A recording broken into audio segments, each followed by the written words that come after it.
ভেন্ডি গ্রিল করলাম। সো দেখতে চাইলে ভিডিওটা দেখবেন। তো আমি কি নিছি সেটা এখন দেখাবো। তো এখানে আমি ভেন্ডি নিচ্ছি কিছু, দেখতে পারছো আস্ত, আর যেগুলো বড় সেগুলো দু ফালটা করে নিচ্ছি। এটার জন্য আমি স্বাদ মতো লবণ আর দিয়ে দিচ্ছি রসুন আর কাঁচামরিচ কুচি একদম কেমা করে, আর এখানে অলিভ অয়েল, জাস্ট অল্প মশলা দিয়ে আমি আপনাদেরকে গ্রিল করে দেখাবো। আর এখানে দিয়ে দিচ্ছি একটু বিট লবণ। তো দিয়ে ভালোভাবে আমি এটাকে এখন মেখে নিচ্ছি। তেলটা কিন্তু খুবই কম দিছি আমি, আর এখানে মশলাটাও দেখতেই পারছেন। আমি কিন্তু চুলো ছাড়াই আমি রান্না করে দেখাবো আজকে ভেন্ডিটা গ্রিলের।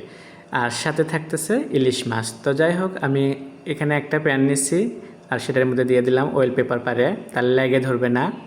তো ইলিশ মাছ ভাজির জন্য নর্মালি আমি লবণ, হলুদ আর সামান্য মরিচ পাউডার দিচ্ছি, এখানে কিন্তু কোনো মশলা যায় না।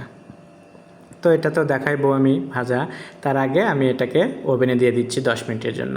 বাস 10 মিনিট ওখানে ওভেনে ওটা গ্রিল হতে থাকবে, আর এখানে আমি ইলিশ মাছটা ভাজে থাকবো। তো ইলিশ মাছের জন্য কড়াই আমি অলরেডি সর্ষের তেল দিলাম, দিয়ে এখন আমি মাছগুলো দিয়ে দিচ্ছি।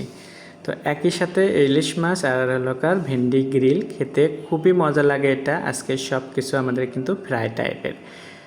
তো ইলিশ মাছের ডিম ছিল, ডিমটাও আমি ভেজে নিয়েছি। ডিমটাকে অন্যভাবে আমি আবার পরে রান্না করব, আমি ভেজে রেখে দেবো। শুধু মাছ আর ভেন্ডিটাকে গ্রিলটাকে আমি আপনাদেরকে দেখাই দেবো। তো ইলিশটাকে সর্ষের তেলে দেখেন আমি লাল লাল করে ভেজে নিচ্ছি। এটা কিন্তু একদম কাঁটা সহ সুন্দর মশমশা খাওয়া যায়।